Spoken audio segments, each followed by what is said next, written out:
ce matin du cercle vicieux qu'est le pari sportif, un cercle dans lequel tombent bien de jeunes addicts à cette pratique. Et chose inquiétante, ils sont de plus en plus jeunes à s'adonner à cette pratique. Comment l'expliquer et comment sortir de ce piège? Le débat du jour se penche sur la question. Pour en parler, nous avons Anselme Dossa. Bonjour. Bonjour. Monsieur Dossa, c'est un plaisir de vous avoir sur ce plateau. Chers téléspectateurs. Vous êtes psychologue. Oui. Vous nous direz un peu ce matin à ce qui se passe dans la tête de nos jeunes addicts, n'est-ce pas, au jeu, pour être plus global, plus général. Okay. Allez, Justine Oviera, bonjour. Bonjour, Madame Rachidat, Monsieur Diosso, Emma téléspectateur, bonjour. Coach de l'entrepreneuriat, vous êtes, merci d'être avec nous sur ce plateau.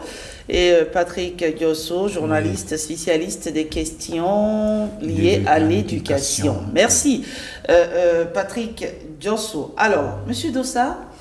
Oui. Comment on explique, est-ce que déjà vous avez fait ce constat qu'ils sont de plus en plus jeunes, n'est-ce pas, à jouer, à parier? Oui. C'est un constat vrai?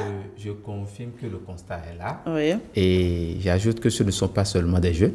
Oui. C'est toutes les personnes jeunes, et que ce soit des hommes, des femmes, même des parents, donc des chefs de ménage. Tout le monde peut y passer. D'accord. Allez, qui c'est qui a déjà joué une fois sur ce plateau? Patrick Diosso? Jouer? Oui. Faire un pari sportif, par exemple, ou gratter à la loterie? Non, un pari sportif, non. Gratter à la loterie de temps à autre, mais ça fait quand même... Qui sait, peut-être que la chance pourra... Oui, on le fait en se disant, qui sait? Oui, ça fait... Ça pourrait être le grand jour. Oui, parce que de temps à autre, on a envie de jouer pour voir ce que ça peut donner de temps à autre. Mais c'est l'addiction qui est le phénomène à créer, à décrier. L'addiction en toute chose, de toute façon. Et vous, Justine Oviera? Oui, pendant que je me rappelle que lorsque j'étais enfant, ma grand-mère, de regretter mémoire, m'offrait ses tickets. Quand je suis bien serviable à elle pour m'encourager, me faire plaisir. Lorsque le vendeur parle, elle dit « Viens vendre un à mon petit-fils ». Mais déjà, puisque nous en parlons, intéressons-nous aux causes, les motivations qui peuvent pousser un être humain jeune, adulte. Monsieur Dossa vient bien de le dire, ce n'est pas un cas anglais spécifiquement vers les jeunes, même les adultes le font. Oui. Il y a 6 rôles, 6 causes majeures. La première, c'est d'abord parce que c'est un jeu. On veut se distraire, on veut s'amuser, on veut se faire plaisir. Deuxième, c'est d'abord le rêve que cela nourrit. Le rêve d'être riche, le rêve de gagner de l'argent, le rêve de partir au moins avec quelque chose. Deuxième chose. Troisième chose, c'est l'illusion de contrôle qu'on pense avoir. Vous verrez des gens qui vont vous dire, moi souvent c'est la date de naissance de mon petit garçon qui me porte chance. C'est le jour de naissance de ma mère. Vous voyez, donc il y a toujours une combinaison. On pense, en réalité ce n'est qu'une illusion. Vous voyez, mais la quatrième raison, on se dit, mais après tout, on ne perd rien. Parce que même si je ne gagne pas le gros lot, il y a au moins les lots de consolation.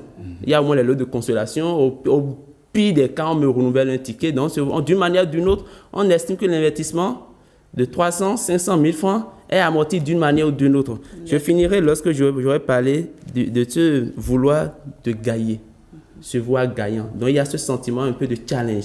Parce que vous êtes 3, 4, donc ça entretient un certain challenge entre les hommes. On se dit, bon, yes, toi tu as gagné, je vais te ravir la vedette, tu verras. Donc ça crée une petite compétition. Donc voilà les raisons principales selon moi qui poussent des humains. Alors ce n'est pas pour mettre, on va dire, du sable dans le hacheké de qui que ce soit. Non, pas du tout. Il faut le dire, c'est un phénomène social devenu aujourd'hui un fléau. Monsieur Dossa, Justine Oviera a déjà commencé à énumérer quelques raisons qui peuvent pousser les jeunes ou même les adultes, n'est-ce pas, à s'adonner à cette pratique. Y a-t-il d'autres raisons? Je dirais, pour ajouter à ce que M. Justine Oviera a dit, que déjà quand on dit une addiction, c'est déjà qu'on est en train d'évoquer un trouble, un problème, une maladie réelle. Parce que le jeu, habituellement, fait partie des éléments d'épanouissement de l'être humain. Donc, on ne reprocherait à qui que ce soit de s'adonner à un jeu, à un loisir. Mais lorsqu'on parle d'addiction, on est déjà en présence d'une situation qui porte atteinte à la santé de l'individu. Et donc, à ce niveau déjà, il y a des symptômes, il y a des éléments spécifiques pour reconnaître que l'individu déjà a un problème. Donc, a un problème au jeu, un problème de jeu. Et nous pouvons dire, par exemple, pour reconnaître ces éléments, lorsque vous pensez de plus en plus au jeu dans une journée, c'est évocateur. Lorsque vous y consacrez de plus en plus de temps et d'argent, c'est évocateur. Oui. Lorsque vous jouez pour rattraper vos pertes, c'est évocateur. Et lorsque vous jouez, quand bien même vous n'avez pas les moyens, et tous ces éléments prouvent à suffisance que vous avez un problème de jeu. Alors, pour faire un petit récap, à la base, c'est un plaisir. À la base, c'est un loisir. C'est un loisir, mais pas les jeux d'argent. Parce que derrière les jeux d'argent, automatiquement, nous avons une récompense à avoir. Donc, l'individu ne fait pas un jeu d'argent pour le loisir de le faire. Et c'est parce qu'au début, cela commence comme un amusement et inoffensif. Mais plus tard, ça devient comment on appelle, une addiction, une dépendance, une compulsion. On est complètement obnubilé par la chose. Une obsession, c'est le mot que je cherchais, une obsession dangereuse.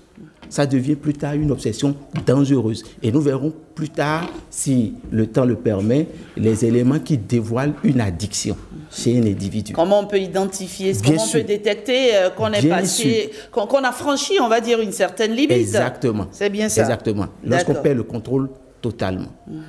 Et vous, en tant que psychologue, vous en recevez, non des cas de personnes addictes. Puisque le problème existe, c'est normal que des spécialités soient également là pour apporter, je dirais, une santé à ces personnes, puisqu'on parle de maladie. Et nous avons toutes les catégories de psychologues qui, aujourd'hui, se penchent sur la situation au Bénin et qui font de leur mieux pour apporter un rétablissement à ces individus qui, malheureusement, se retrouvent piégés parce que c'est une maladie. Une addiction est une maladie. Donc, ce n'est pas qu'aujourd'hui, on va leur dire qu'ils ont été fautifs ou qu'ils font du mal à quelqu'un, puisque déjà la chose porte atteinte à leur propre intégrité et ruine, détruit carrément leur vie. Donc, c'est une maladie et comme on le fait, on apporte l'individu à l'hôpital et on le soigne. Nous aurions dû avoir un invité sur ce plateau, un invité témoin, on va dire, pour nous raconter un peu ce par quoi il est passé. Mais pour des raisons, on va dire, professionnelles, il n'a pu être des nôtres ce matin. Toutefois, nous allons tenter de le joindre, pour qu'il partage avec nous son expérience de la pratique, on va dire, des jeux. Alors, on va l'appeler peut-être pour les besoins. On va l'appeler Fléol. Bonjour Fléol. Oui, bonjour madame. Comment vous allez? Nous allons très bien et vous? Oui, ça va très bien. D'accord. Alors, Fléol, oui, madame. Vous avez commencé à jouer, vous m'avez dit, très jeune, n'est-ce pas? Oui. Et environ 3 ans, oui. Il y a environ 3 ans, d'accord. Et depuis, ça ne s'est pas arrêté. Et depuis, ça ne s'est pas arrêté. Non. Ça ne s'est pas arrêté vraiment. J'arrive à le faire par moment, mais du coup, je me prends toujours. D'accord. Alors, comment ça a commencé, Fléol? Comment ça a commencé le jeu? Comment ça a commencé? Est-ce que c'est un ami? Comment vous avez découvert le jeu? C'est juste pas les amis. C'est entre nous. Un jour, un ami nous a proposé ça. Il a dit que lui, il a l'habitude de jouer à un jeu. Oui. Comme ça, on a commencé par lui faire jouer avec lui d'abord. Sur son téléphone, finalement, nous-mêmes, moi, j'ai eu l'application sur mon téléphone. Et comme ça a commencé. D'accord. Ça a commencé, j'ai commencé par jouer. Et vous avez commencé par miser de petites sommes, après de grandes sommes. Racontez-nous un peu votre expérience avec ce jeu-là. J'ai commencé par miser par des petites sommes et que souvent je gagnais. Et j'ai dit, bon, si c'est ça, si avec les petites sommes, je gagne, il faut que je commence aussi par miser avec des grandes sommes. Et c'est comme ça que j'ai commencé. Mais quand je dis grandes sommes, c'est pas grand chez moi, hein, c'est les 10 000 et c'est deux fois j'ai misé jusqu'à 50 000, sinon je n'ai jamais aller dans la barre des 5 000, des 100 000 ou bien des millions comme les autres le font. Hein. Est-ce que ce n'est pas parce que vous n'en avez pas les moyens? Si vous en aviez eu, vous auriez pu franchir la limite des 50 000, n'est-ce pas? Bon, ça peut, les moyens, oui, mais si on veut vraiment, il y a des gens qui s'endettent pour le faire. Il y a des gens qui s'endettent pour le faire. Donc, moi-même aussi, je pourrais toutefois prendre ce chemin d'endettement, mais là, je ne l'ai pas fait. Je ne l'ai pas fait. Mais vous m'avez confié que c'est une véritable drogue pour vous. Vous n'arrivez plus du tout à vous en passer. Oui, aujourd'hui, je peux dire que le paris sportif, c'est comme une addiction pour moi parce que franchement, je me suis déjà donné l'ultimatum d'arrêter. Et il y avait un moment, j'ai arrêté vraiment, mais pas juste pendant un laps de temps. J'ai encore installé l'application et je continue pas à jouer. D'accord. Mais avec modération, bien sûr. D'accord. Mais vous avez envie d'arrêter ou pas? J'ai bien envie d'arrêter. J'ai bien envie d'arrêter. Le problème, c'est quoi? Quand tu es passionné du foot... Pourquoi vous avez envie d'arrêter? Parce que vous m'avez confié quand même qu'il vous est arrivé à vous aussi de franchir des limites. Il vous est arrivé parfois de vous endetter pour ça. Oui. Oui, m'endetter, mais pas aller prendre l'argent de quelqu'un d'autre. Hein. Je vous ai expliqué que l'endettement chez moi, c'est comme si c'est mon propre argent destiné à faire autre chose. Mais du coup, tu le prends et tu dis bon, et tu peux toutefois multiplier ça et tu fais des mises et puis ça passe. Ça passe à côté, quoi. Ça ne passe pas. Et puis bon, on peut appeler ça l'endettement. Alors, pourquoi vous voulez arrêter aujourd'hui? Dites-nous. En fait, on doit arrêter parce que parfois on a tendance qu'on dépend de ça. Et non seulement ça, tu es obligé d'aller suivre les matchs tout le temps, tu es obligé d'aller fouiller pour voir les matchs là. Tu connais pratiquement tous les championnats, tout le temps tu es en train de fouiller pour voir si tel championnat joue tout le temps. Et c'est pratiquement comme un travail. Et si tu ne sais pas faire ça, tu prends encore plus de temps que ce que tu fais professionnellement pour gagner de l'argent. Et on est contre-productif du coup au boulot, c'est ça? Oui. Des fois, tu arrêtes le boulot pour voir rapidement si à telle heure, il n'y a pas tel match et tout ça là. Vous comprenez un peu? C'est de ça que je parle. Alors, quelle est la plus grosse somme que vous avez déjà eu à gagner? Pas moi seul, avec un ami, un jour, nous avons gagné 2 50 000. Combien? On a gagné une fois 2 50 000. Mais c'était avec un ami, c'était pas seul. Très bien. Alors, si vous devriez, par exemple, donner des conseils à ceux qui nous regardent, aux jeunes, qu'est-ce que vous leur diriez? À la base, pour vous aussi, c'était un loisir. C'était juste on peut dire c'est un loisir, mais c'est pas très bon du tout aux jeunes aujourd'hui qui s'adonnent à ça, parce qu'il y a des gens qui s'adonnent à ça. Il y a des jeunes aujourd'hui qui ne font plus pratiquement rien et qui s'adonnent tout le temps à ça. C'est pas du tout bien. C'est pas du tout bien parce que plus tu t'adonnes et plus les risques sont grands et je sais pas, tu as envie d'aller forcément trouver de l'argent, quels que soient les moyens. Vous comprenez un peu? Oui. Tu peux toutefois avoir tendance de voler les parents à la maison ou bien de créer une situation pour avoir forcément de l'argent. Donc, dans ce cas, c'est pas... si tout le monde peut avoir l'idée de jouer, mais avec modération, comme on le fait souvent sur l'application, quand tu rentres dedans, on te dit jouer professionnellement, mais surtout avec modération. D'accord. Yeah. Très bien. Merci Fléol, merci pour ce témoignage. On vous souhaite un bon séjour à Lokossa. Ok, merci à vous, madame. Merci. Alors, monsieur le psychologue, on a écouté notre sujet témoin ce matin. 70 ans, on commence, il le dit, la plus grosse somme qu'il ait gagnée, c'est 2 50 000. Juste en misant avec un pote, avec un ami, c'est très tentant quand même. C'est ça la part. Oui. Et c'est surtout parce que là, tout de suite, quand je calcule mon salaire, je me dis en combien de mois je pourrais avoir 2 50 000, plus de 2 millions et quelques. C'est tentant, donc c'est ça la part. C'est ça la part. D'accord. Effectivement, c'est ça la part. En réalité, pourquoi nous parlons d'addiction? Il est devenu addict et il a suivi le même processus que la plupart, ce que nous décrivons. C'est un phénomène qui vous installe dans une spirale de jeu pathologique et vous n'avez vraiment pas la possibilité de vous en défaire et vous perdez complètement le contrôle. Il y a une intrusion de cette idée d'aller jouer, d'aller vous mettre au parfum de toutes les compétitions sportives qui sont en cours.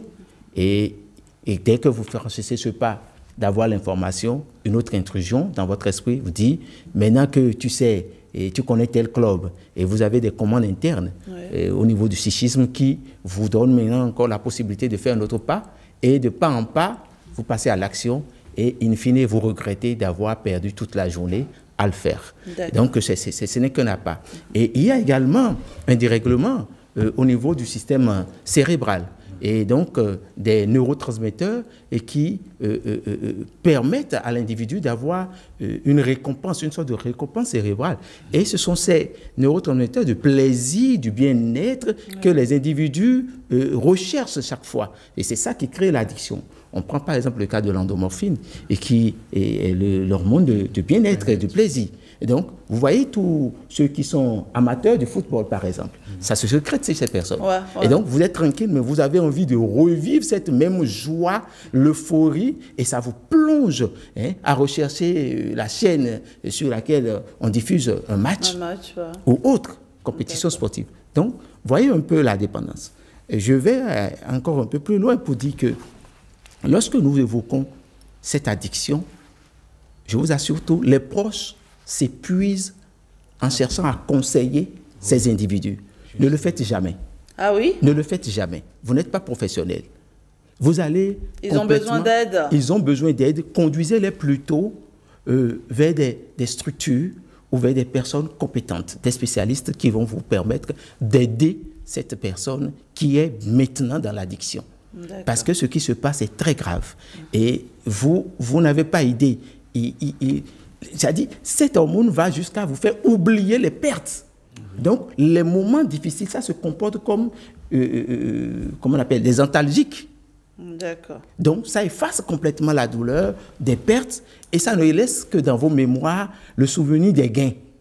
Vous voyez, d'où la dépendance. Et donc, si vous êtes à côté de ces personnes, vous êtes soit la famille, vous êtes soit le parent, vous êtes soit l'ami. Il ne faut surtout pas jouer au donneur de leçons. Ne cherchez pas à vous investir dedans parce que c'est énergivore. D'accord. C'est complètement énergivore et vous ne pourrez pas avoir la patience nécessaire chaque fois de revoir cet ami, ce parent, replonger à nouveau. In fine, vous allez vous en séparer, le cœur meurtri. D'accord. Patrick, vous piaffiez d'impatience de prendre la parole depuis. Oui, parce que son témoignage m'a rappelé que j'ai vécu certaines situations. Quand je dis j'ai vécu, pas moi-même addict, mais j'ai eu un voisin qui avait un enfant très affecté par ça. Et j'ai eu un autre voisin qui était lui aussi affecté. C'est d'ailleurs ce qui m'a, moi aussi, c'est d'ailleurs ce qui m'a poussé à initier ce débat. Vous imaginez tout juste 13 ans, mais déjà il parie. Oui. C'est fou, quoi. Alors, le jeune voisin était tellement addict que son père ne savait pas qu'il séchait totalement les cours pour pouvoir y assister. Et malheureusement, je ne veux pas appeler de nom d'établissement, mais le contact entre l'établissement et la maison n'était pas très rigoureux, de telle manière qu'il arrivait à influencer même son professeur permanent, son professeur principal, c'est plutôt l'expression, parce que il arrivait à lui glisser certaines choses et le professeur n'affichait pas enfin, ne déclarait pas qu'il était absent tout le temps. Donc, il a réussi à corrompre une bonne partie de l'administration et il allait jouer. Donc, quand il va jouer, il retourne à la maison comme s'il était allé au cours, comme s'il était allé travailler au cours. Il revient et il a de l'argent pour pouvoir corrompre. Et c'est parce qu'il a, à la fin de l'année, le résultat n'était pas bien que le père a voulu... L'année qui a précédé, le résultat était négatif. Et le père a dit, bon, c'est pas grave, tu reprends l'année, il n'y a pas de problème. Il a été compréhensif. L'enfant qui avait réussi déjà à corrompre ses répétiteurs aussi. À ce point, oui. Il a réussi, il est allé jusqu'au bout. Et en fin de compte, le père a dit, bon, ce n'est pas grave, tu reprends. Mais c'est quand il reprenait encore l'année que le père s'est énervé pour commencer par chercher à savoir. Et là, on s'est rendu compte qu'il a installé tout un système. Tout un système. Et il allait jouer tranquillement. Et tout le monde était à ses soins parce que ce qu'il gagnait, ça lui permettait de régler. Et les gens, on l'appelait même... C'était le petit boss. Voilà, c'est même l'expression. Le boss. Boss, c'est lui le boss. Mais quand il vient à la maison, quand le père est là, il est toujours le plus doux, le plus innocent possible. Le voisin qui a eu ce problème, sa femme et lui se sont séparés, enfin lui et sa femme et lui se sont séparés parce que il avait gagné quelque chose qui lui avait permis d'un seul coup de remplacer tout ce qu'il avait comme mobilier, tout et tout. Et puis il a commencé par investir tout ce qu'il gagnait. Lui, il était un charpentier. D'accord. Donc, tout ce qu'il gagnait là, comme marché, il investissait. Et à un moment donné, il avait pris un gros marché où il devait faire une charpente assez élevée. Il a pris le gros marché, il a investi. Et il a tout perdu. Et pour pouvoir compenser tout, il a commencé par demander à sa femme ce qu'elle avait comme revenu. Il a vidé totalement, mais il n'a pas pu renflouer la caisse pour pouvoir... Et on l'a mis aux arrêts. Et la femme est partie. D'accord. Voilà. Des exemples du genre, il y en a beaucoup. Hein. Il y en a qui sont tellement friands de jeux de hasard qu'ils misent même leur salaire. Oui. Moi, il y a ce cas de la femme d'un frère qui, en cachette, misait les petits sous que lui donnait son mari. Et donc, le mari l'a découvert un jour, tout furieux. Il a pété, disons, il a pété un câble. Il ne comprenait pas. Alors, qu'est-ce qu'elle dit? Il y a un soupo. Oui, mais c'est sérieux. Elle dit, il y a un soupo. Elle a voulu, en fait, elle se dit, ça pourrait marcher. Et elle confie même que de temps en temps, il lui arrivait de gagner de petites sommes et autres. Et ça contribuait à garder la maison, alors que le monsieur l'ignorait complètement. Et j'ai même vu aussi des parents qui jouaient avec leurs enfants. Moi, j'ai vu une maman qui jouait, qui pariait. Parce qu'elle-même, c'est une fan de foot, elle aime bien le foot, donc elle pariait avec son enfant. Justine Oviera. Oui, maintenant Rachidat, vous savez, si nous parlons de ce sujet, c'est d'abord par la faiblesse de la maîtrise de soi, la démesure. Parce que de vrai, c'est l'être humain qui pervertit, qui extravertit tout ce qui est sain. Wow. De base, jouer à un jeu, c'est sain, c'est bon, c'est encourageant. Oui. Parce que même dans notre démarche d'occupation journalière, on nous dit ayez des temps pour vous occuper avec des jeux, des temps de... Donc, c'est l'abus qu'on en fait. De vrai, à un moment donné, ce jeu qui doit être après des passe-temps commence par nous posséder. Avec ce qu'on a comme appât, comme gain, on ne voit plus le temps, on n'évalue plus le temps qu'on y consacre. Finalement, on se consacre au superficiel, on se consacre à la distraction, au divertissement, au point d'oublier l'essentiel. Aussi, dirais-je, de vrai, c'est nous, les coachs, qui disons, mais quand vous nourrissez une passion pour quelque chose, trouvez les façons, les moyens, les voies pour commencer par la monnayer, cette passion. Et donc, si tu aimes le foot, tu as l'habitude de suivre les matchs un peu partout, mais c'est positif de dire, bon, écoute, tu y consacres tellement du temps, mais commence pas à jouer ne serait qu'une fois, commence pas à parier ne serait qu'une fois, au moins tu vas rentabiliser le temps que tu consacres au foot, au match. C'est positif, c'est bien. Mais quand ça tombe dans l'abus, c'est ça que nous décroyons, c'est ça que nous dénonçons. Ça nous vole de notre temps et pire, pour être anglais sur les jeunes, aujourd'hui, nous avons beaucoup de challenges. Nous sommes attendus sur beaucoup de chantiers, nous les jeunes. Et si un jeu commence par nous prendre énormément du temps, à un moment donné, mais nous perdons en productivité, nous perdons en compétences, nous perdons en investissement sur soi, travail sur soi. Donc ça nous prend du temps, mais ça développe des vices. N'oublions pas, à l'écoute du témoignage de M. Fléol, oui. ça peut lui arriver de s'endetter. De s'endetter, mais qui parle d'endettement, parle de quoi? Parle du stress, parle de tout ce que cela comporte comme charge émotionnelle. Ça peut nous conduire au vol. À un moment donné, pour te soulager, pour te sentir bien à la fin de ta journée, il faut que tu ailles dans une salle de jeu, mais tu n'as pas les sous, tu prends l'argent, tu extrais frauduleusement l'argent de ton père, de ta mère, ou même de ton époux, Ah. Et nous a parlé. Beaucoup de mineurs jouent à l'insu de leurs parents. À l'insu, vous voyez?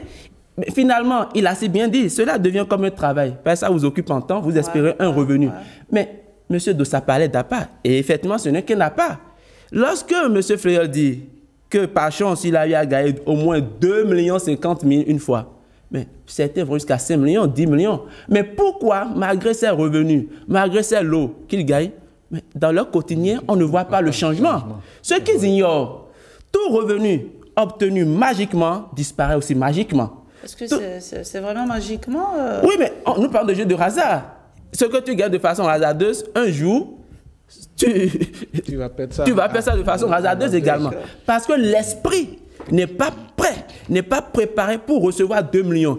Ton esprit n'est pas préparé pour recevoir 10 millions. Et subitement, tu joues à un jeu, on te donne 10 millions, tu as gagné 10 millions, tu as gagné 5 millions. Donc, pour retrouver ton équilibre, pour retrouver ta stabilité d'avant, tu es obligé de t'en débarrasser. Et là, on trouvera des gens qui diront, bon, Dieu m'a fait du bien, je vais donner 2 millions à l'église, ma femme m'a aidé, je vais lui donner 3 millions. Et ils dilapident les fonds dans l'unique souci de retrouver leur équilibre, leur stabilité antérieure. Et donc, même quand nous parlons de ça, donne de l'argent, on gagne des revenus. Mais finalement, qu'est-ce qu'on en fait? Donc voilà autant d'éléments sur lesquels nous devons réfléchir et conclure en disant que les paris ne sont pas mauvais, mais il faut de la mesure pour ne pas tomber dans la démesure. Monsieur Dossa, il y a tellement de groupes WhatsApp aujourd'hui créés pour ces différents paris. Il y en a tellement et sans contrôle aucun. On ne cherche même pas à savoir quel âge tu as et tout. Il faut juste y accéder. Et c'est aussi une réalité qu'il est très facile d'y entrer, mais difficile de sortir, n'est-ce pas? C'est le principe, c'est le principe de toute activité à but lucratif. C'est ça, c'est le principe de toute activité à but lucratif. Et n'oubliez pas que c'est une entreprise pour ces firmes qui installent ces types de jeux. Et une entreprise se veut être, comment on appelle, gagnante. Donc, elle n'est pas installée... À la recherche du profit. Elle n'est pas installée pour perdre. Et c'est ce que les parents devraient normalement avoir l'idée et éduquer leurs enfants pour les préserver de ces phénomènes. Et moi, je dirais que il faut repartir au début. C'est à l'avènement de l'Internet et surtout des smartphones que la situation a été complètement, comment on appelle, démocratisée. Parce que vous avez votre smartphone, même pour télécharger un document Word, vous avez des publicités de ces comment on appelle, plateformes de jeux en ligne que vous ne pouvez pas éviter d'avoir. Donc, tant que la publicité ne termine pas, vous n'avez pas accès à votre document pour le lire des fois. Oui, allez-y.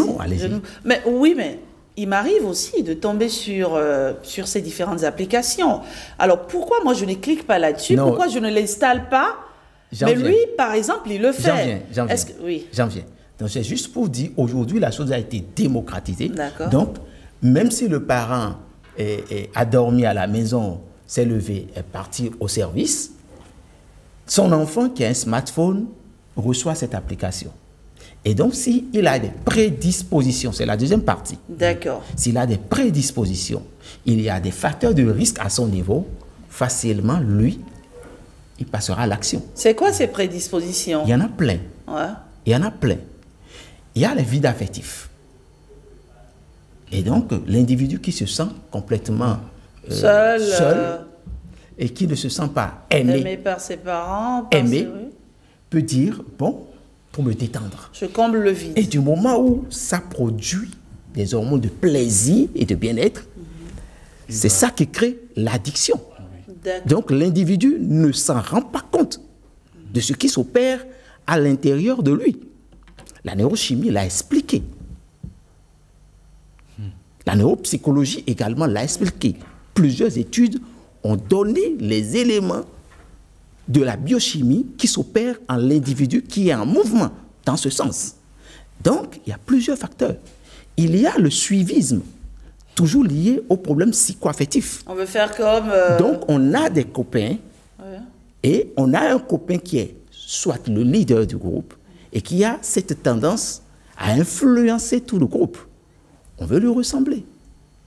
Donc, si on a un problème d'adolescence, facilement, on peut dire nos parents ne sont plus les modèles pour nous à copier. D'accord. Donc, cet individu devient le modèle idéal. Quand il y a des conflits conjugaux à la maison, où ça crée de la distance entre les partenaires, déjà que les smartphones, l'écran crée une addiction, aujourd'hui, ça divise les individus.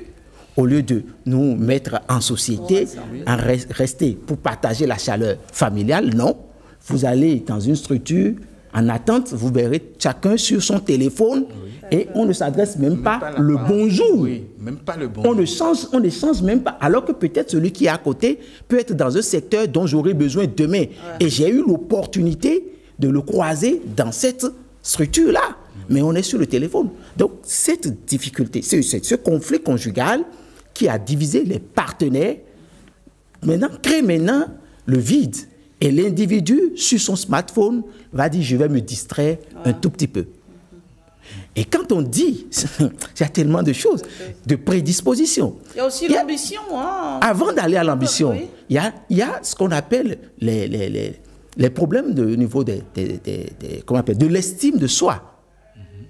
Lorsque l'individu complètement a perdu le sens d'estime de soi, cet individu va rechercher à travers quelque chose pour compenser. Et le matériel peut être le choix parfait. Vous comprenez? Donc, il faut avoir suffisamment de matériel pour combler ce vide, ce complexe d'infériorité. Lorsque, par exemple, quelqu'un vous lâche, vous êtes en relation amoureuse, et quelqu'un vous lâche, pour une déception? Pour une déception, ou c'est une femme qui maintenant est avec un homme qui a plus de moyens que vous. Vous avez entendu tout à l'heure ce qu'on appelle le challenge. L'autre individu peut se sentir aussi rabaissé. Elle vous a déjà laissé, non? Elle vous a déjà laissé, mais vous allez dire, elle va regretter quand elle me verra demain. Vous comprenez? Et si vous avez de mauvaises fréquentations, cela devient alors un facteur de risque. Si vous n'avez pas de mauvaises fréquentations, vous allez vous en sortir. Un autre facteur de risque qui n'est pas négligeable, il faut aussi le dire, c'est le fait que l'individu ait l'ambition démesurée. Et ça, aujourd'hui, que ce soit l'environnement, que ce soit tout ce qui est commercial aujourd'hui, la musique aussi est dedans. Les jeunes artistes ne font que chanter l'argent. Les jeunes artistes ne font que chanter l'argent. Si j'ai l'argent, j'ai tout. Et ça fait une inhibition au niveau cérébral du goût des études. Les jeunes se disent, quand on finit les études, on n'a rien au bout du fil. Il y a tellement de facteurs de risque. Donc, il vaut mieux que je me cherche, je peux avoir l'argent et les études, je m'en passe. N'oubliez pas la cybercriminalité qui a été vraiment un gros problème qui a secoué l'équilibre de la société.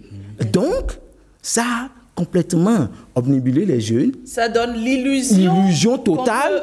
Et on se dit, devenir riche. Voilà, donc la paresse naît chez ces jeunes Et ils ne veulent plus être endurants, ils ne veulent plus faire d'efforts pour gagner leur vie. Ils veulent la facilité. Donc, autant de choses. Et le plus grave, c'est la pauvreté, comme vous l'avez dit. La pauvreté est un facteur de risque majeur. Parce que la pauvreté peut même amener l'individu à la solitude. Quand il voit qu'il est incapable, finalement son âge avance. On l'oblige à avoir une femme. Et là, cette femme, il ne s'en sort pas, elle se moque de lui. Il y a tellement de facteurs de risque, madame. Franchement, et si... quand on vous écoute, on se dit qu'il y a tellement d'individus qui pourraient succomber à cela. Hein, parce que quand on écoute, parce que finalement, oui, heureusement que nous avons une éducation. Parce qu'il faut le dire, quand je vous entends, je me dis finalement notre société aussi nous conditionne à tomber dans ce piège. Parce que malheureusement, nous vivons dans une société qui fait la part belle à celui qui a de l'argent. Ça fait que quand vous n'en avez pas, voilà, vous n'êtes pas considéré. Parfois, oui. C'est pour ça qu'on a évoqué les prédispositions. Si vous n'en avez pas et vous avez vécu dans une famille où on vous a nourri suffisamment d'affection et vous êtes équilibré, vous avez votre équilibre psycho-affectif, franchement, quelqu'un qui en a plus que vous ne va même pas, comment on appelle, vous ébranler. Alors finalement, c'est un danger pour la jeunesse, il faut le dire. C'est un danger pour la jeunesse. C'est un vrai danger. Oui. Et si vous permettez, on peut évoquer les éléments qui dévoilent l'addiction. D'accord. Allez-y. C'est vous l'expert, c'est vous le spécialiste. Alors, les éléments qui dévoilent l'addiction, il y a d'abord le fait de cacher le secret de ses habitudes de jeu. Oui. Et dans ça, l'individu soit il cache ou il ment sur le montant qu'il investit. Oui.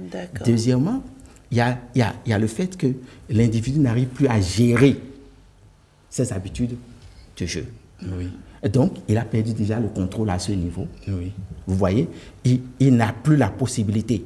Quand il s'y met, il n'arrive plus à s'arrêter jusqu'à ce que le dernier centime soit dépensé. Oui. Wow.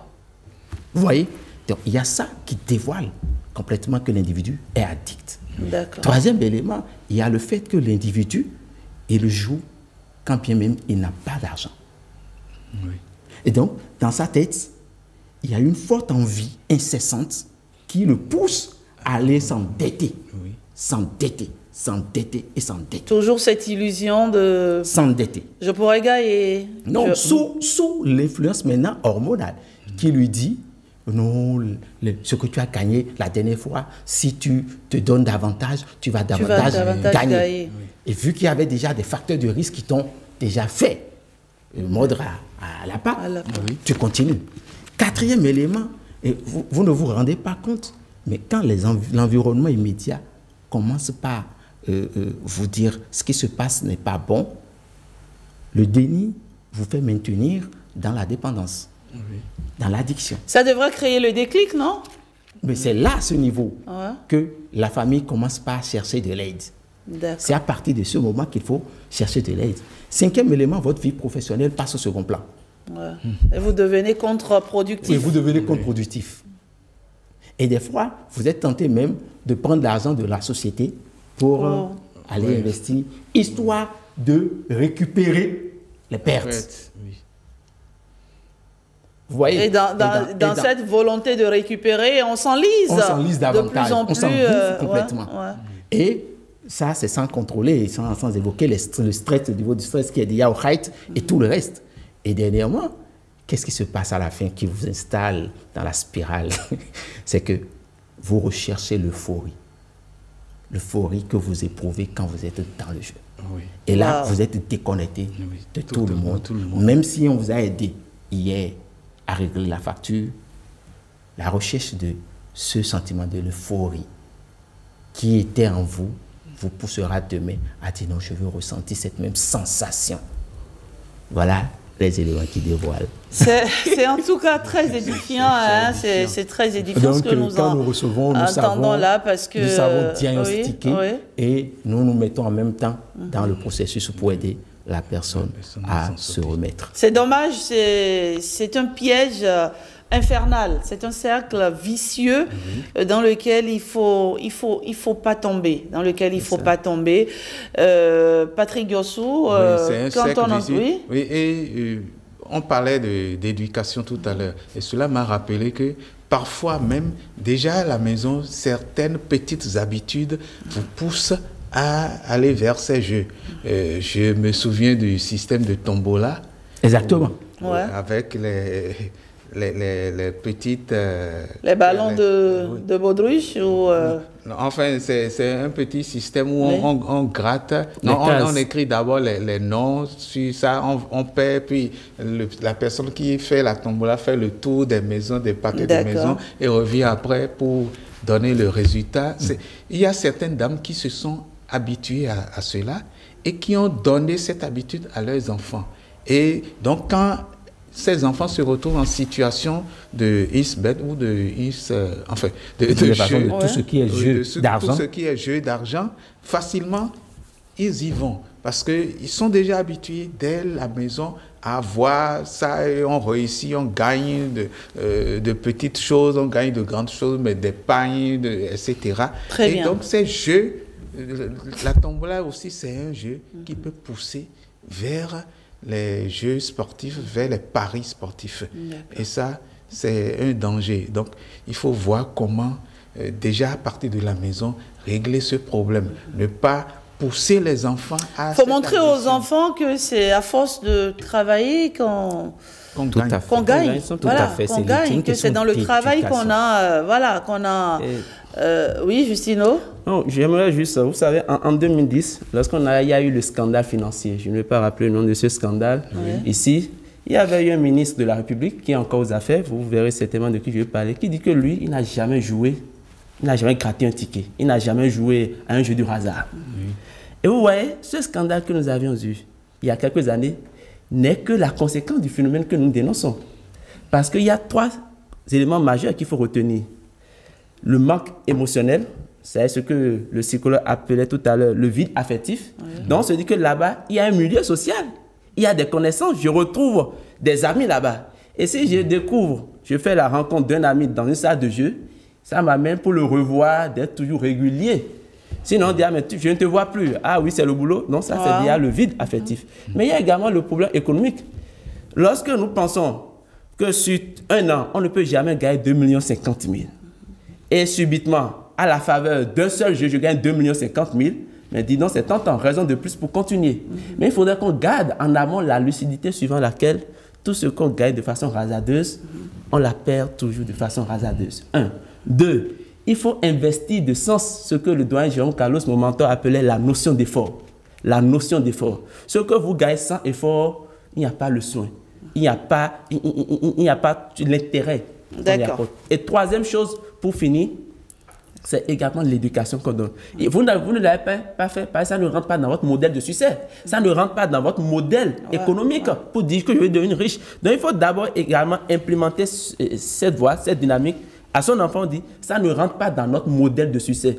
Si ton oncle a de l'argent en gagnant à un jeu, c'est normal que cela soit un modèle et pas effet de reflet. Tu peux dire un jour, je vais commencer par le faire parce que tu as ce modèle dans ton entourage, dans ta famille. D'accord. Sujet très intéressant. En tout cas, les conséquences sont énormes. Hein. Bien sûr. Les conséquences sont énormes. On en cite, oui. Ça, il y a des conséquences d'abord au niveau des finances. Ouais. Il y a des conséquences au niveau social. Il y a des conséquences, la perte des amis et consorts. Hein. Il y a des conséquences au niveau familial. Le conjoint que vous abandonnez, les enfants. Parce que vous avez tout misé, il n'y a plus rien. Il n'y a plus rien. Il y a des conséquences, comme on appelle, au niveau personnel. Votre être est complètement détruit. Vous êtes brisé. Vous êtes complètement brisé en 1000 morceaux. Et vous perdez tout.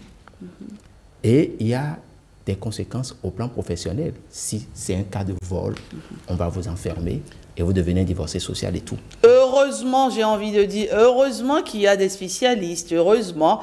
Et donc oui, la bonne nouvelle, c'est que on en guérit, bien sûr. Bien sûr, c'est tout un processus et nous exhortons toujours les accompagnateurs de ces personnes qui sont tombées et qui deviennent addictes d'être patient parce que c'est un long processus. C'est un long processus. Parce qu'il y a des cas où l'individu a un passif lourd et vous ne pouvez pas, malgré la bonne foi. Il faut traiter le problème à la racine. Vous devez chercher à régler le passif d'abord. D'accord. Il y a des problèmes psychologiques, psycho-affectifs, qui prédisposent l'individu. Il faut aussi régler ces parallèles avant maintenant de se pencher réellement sur le phénomène. Donc, il y en a qui peuvent penser que nous venons, mais on n'a pas encore senti que notre individu n'a pas retrouvé son équilibre. Donc, c'est tout un processus. Et nous travaillons ensemble, collégialement, avec tous les corps de psychologie pour réaliser le miracle pour ces personnes. Et il se réalise, bien sûr, pas? Dans certains cas, nous avons le succès. Finalement, est-ce qu'on devient même riche en Paris, hein? Finalement, c'est une illusion de richesse. Ça a été toujours une illusion. Oui, c'est une illusion. Parce que votre mémoire garde le montant gagné. Oui. Et quand vous faites des pertes, vous oubliez les pertes. C'est hallucinant. Et c'est même un montant que vous réinvestissez en jouant. Vous réinvestissez. Et c'est pour ça qu'on dit, ceux qui ont conçu ces types de jeux, franchement, ils ont réfléchi pour, je ne veux pas dire le mot. Parce qu'ils se font beaucoup d'argent. Hein. Je ne veux pas dire le mot, mais c'est la société qui en souffre. D'accord. L'absence d'éducation financière qui cause la malgestion même de ce qu'on gagne à l'issue de ces jeux. Voilà également des problèmes qu'il faut évoquer. Voilà, le spécialiste l'a dit, c'est une thérapie qui se fait en plusieurs étapes, avec beaucoup de patience. On y arrive et je pense que... il faut aussi que dans nos cellules familiales, on soit davantage plus présent, plus à l'écoute. Il faut qu'on suive les enfants parce que c'est vite fait en fait. Les fréquentations de vos enfants peuvent les influencer, donc du coup ça déraille, donc du coup ça fait vraiment des dégâts. Et nous avons voulu en parler ce matin pour une prise de conscience, on va dire, collective, parce que quand des mineurs en viennent à parier, ça pousse à réfléchir. Et j'espère que tout au long de ce débat, vous avez eu quand même des éléments qui vous permettent, n'est-ce pas, de checker autour de vous, de voir autour de vous si vos enfants ont des prédispositions à ce type de jeu-là. Merci de nous avoir suivis, chers amis téléspectateurs. Les spécialistes sont là pour nous aider, vous le savez évidemment. Il n'y a pas de honte aujourd'hui à aller voir un psychologue, non. La société évolue avec elle. Il y a tellement de choses qui se développent et ils sont là pour nous aider. Merci, Patrick Diossou. Oui, merci, Rachida Biomama. Merci pour ce sujet. Merci, Justine Vieira. Merci beaucoup. Je pense que c'est un sujet d'intérêt et il faudrait que nous en prenions conscience pour ne pas tomber dans les conséquences. Anselme Dossa, vous avez le mot de la fin? Je dirais, pour finir, une petite histoire. Oui. Et un enfant qui a développé cette addiction et qui a eu un comportement extraordinaire. Il va vers une détentrice de cabine, Mobile Money, et il demande à la dame de lui envoyer 200 000. La dame lui envoie 200 000. Sur le coup, il parie. La dame réclame son argent. Il dit, il attend le gain. Bon. C'est sérieux? Je suis sincère. C'est pas une farce, là? Non, je suis sincère. Et le gain est venu? Quel gain? Merci de nous avoir suivis. C'est mon mot de fait. Allez, à demain, toujours sur 5 sur 7 matin.